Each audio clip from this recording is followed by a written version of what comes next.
जरा सोचिए, सिर्फ एक कोशिका से एक पूरा इंसान कैसे बन जाता है। ये वाकई कुदरत का एक बहुत बड़ा अजूबा है। तो आज हम इसी अजूबे के पीछे की साइंस को समझने वाले हैं। उस बायोलॉजिकल ब्लूप्रिंट को खोलकर देखेंगे जो एक नई जिंदगी की नींव रखता है। चलिए, मानव प्रजनन के इस शानदार सफर पर साथ चलते हैं। सोचकर ही हैरानी होती है ना कि हम सबकी कहानी, हर एक इंसान की कहानी सिर्फ एक सेल से शुरू हुई थी। ये रिप्रोडक्शन का ही तो कमाल है।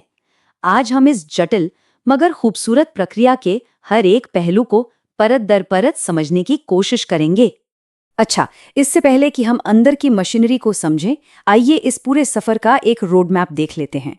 ये हैं वो 6 मेन पड़ाव जो एक सेल को एक पूरे शिशु में बदल देते हैं। आज हम अपनी पड़ताल को शुरुआती कुछ जरूरी कदमों पर ही फोकस रखेंगे। तो चलिए शुरू करते हैं ब्लूप्रिंट के पहले हिस्से से, यानी मेल रिप्रोडक्टिव सिस्टम।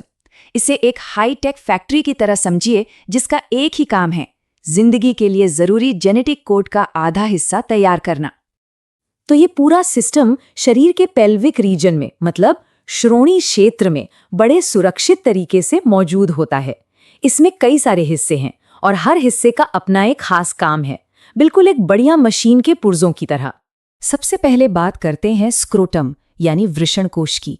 अब यह सिर्फ एक थैली नहीं है, ये तो शरीर का अपना पर्सनल एयर कंडीशनर है। स्पर्म के प्रोडक्शन के लिए शरीर के तापमान से थोड़ी ठंडक चाहिए होती है और ये अंग ठीक यही काम करता है। टेम्परेचर को करीब करीब 2 से 2.5 डिग्री सेल्सियस कम रखता है। अच्छा, तो ये जो इतना जरूरी अंग है, इसका साइज कितना होता होगा? एक वयस्क में ये प्राइमरी मेल रिप्रोडक्टिव ऑर्गन यानी टेस्टीज लगभग 4 से 5 सेंटीमीटर लंबे होते हैं। मतलब साइज में छोटे पर काम में बहुत बड़े। यहाँ हम टेस्टीज और उससे जुड़ी हुई नलिकाओं का पूरा एक कॉम्प्लेक्स नेटवर्क देख सकते हैं। लेकिन ये तो सिर्फ बाहर की तस्वीर है, असली कमाल तो इसके अंदर है। जब हम और भी ज्यादा गहराई में माइक्रोस्कोपिक लेवल पर जाकर देखते हैं, तो चलिए जूम इन करते हैं और ये देखिए, माइक्रोस्कोप के नीचे ये जो दिख रहा है ना, ये है सेमिनिफेरस ट्यूब्यूल्स यानी शुक्रजनक नलिकाएं। समझिए, ये टेस्टिस के अंदर की असली असेंबली लाइन है। ठीक यहीं पर स्पर्म बनते हैं। अब इन ट्यूब्यूल्स के अंदर ना 2 तरह के सेल्स की कहानी चलती है। एक तरफ है मेल जर्म सेल्स, मतलब ये वो बीज हैं जिनसे आगे चलकर स्पर्म बनते हैं, और दूसरी तरफ है सर्टोली सेल्स। इन्हें नर्स सेल्स भी कह सकते हैं क्योंकि इनका काम ही है इन डेवलप हो रहे स्पर्म को पोषण देना, उनका पूरा ख्याल रखना। पर कहानी यहीं खत्म नहीं होती।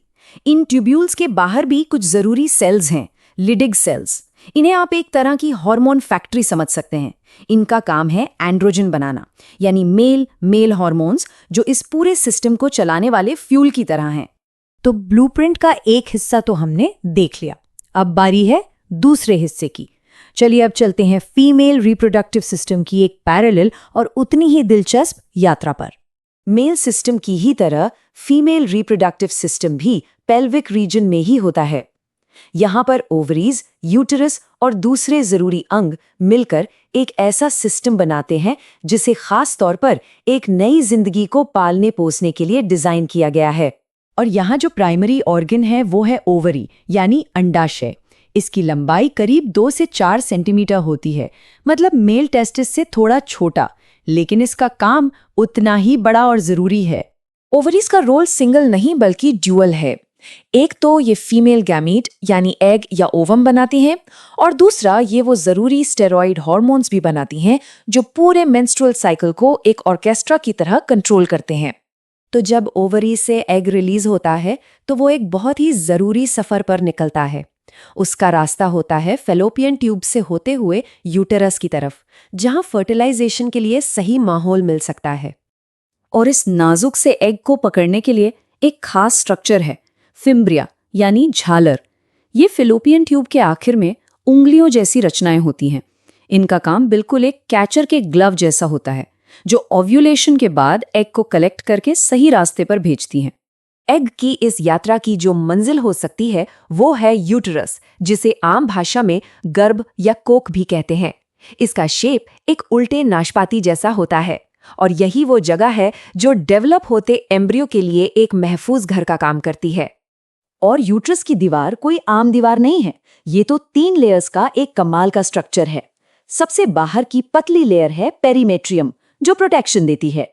बीच वाली मोटी मस्कुलर लेयर है मायोमेट्रियम, यही वो लेयर है जिसमें बच्चे के जन्म के समय जोरदार कॉन्ट्रैक्शंस होते हैं। और सबसे अंदर है एंडोमेट्रियम, ये वो ग्लैंडुलर लेयर है जो हर मेंस्ट्रुअल साइकिल के साथ बदलती है, एक फर्टिलाइज्ड एग का स्वागत करने के लिए। तो हमने ब्लूप्रिंट के दोनों हिस्सों को अलग अलग तो समझ लिया, अब ये देखने का समय है कि ये दोनों सफर आकर मिलते कहाँ हैं। ये एक बढ़िया कंपैरिजन है। एक तरफ मेल सिस्टम, प्राइमरी ऑर्गन है टेस्टिस, जो स्पर्म और एंड्रोजन बनाता है। दूसरी तरफ फीमेल सिस्टम, प्राइमरी ऑर्गन है ओवरी, जो ओवम यानी एग और ओवेरियन हॉर्मोन्स बनाती है। देखिए दोनों कितने अलग हैं, लेकिन एक दूसरे को पूरा करते हैं, कॉम्प्लीमेंट करते हैं। और इन दोनों ही सिस्टम्स में जो ये स्पर्म और एग बनाने का प्रोसेस है ना, इसका एक बायोलॉजिकल नाम है गैमीटोजेनेसिस, मतलब गैमीट्स का बनना। याद है वो 6 स्टेप्स वाला रोड मैप? ये वही पहला और सबसे बुनियादी कदम है। तो फिर सवाल ये उठता है कि ये दो इतने कॉम्प्लेक्स सिस्टम जो जेनेटिक कोड का आधा आधा हिस्सा बना रहे हैं, आखिर एक साथ आते कैसे हैं? ये सिर्फ एनाटॉमी की बात नहीं है, ये तो एक कमाल की कोऑर्डिनेटेड डांस जैसा है। और यहीं पर एक बड़ा सवाल उठता है, इस पूरी अविश्वसनीय यात्रा की परफेक्ट बायोलॉजिकल टाइमिंग को कौन कंट्रोल करता है? वो कौन सा अदृश्य ऑर्केस्ट्रा है हॉर्मोन्स का, जो ये तय करता है कि सब कुछ बिल्कुल सही समय पर हो? खैर, ये अपने आप में एक और गहरी और दिलचस्प कहानी है, जिसकी बात फिर कभी करेंगे।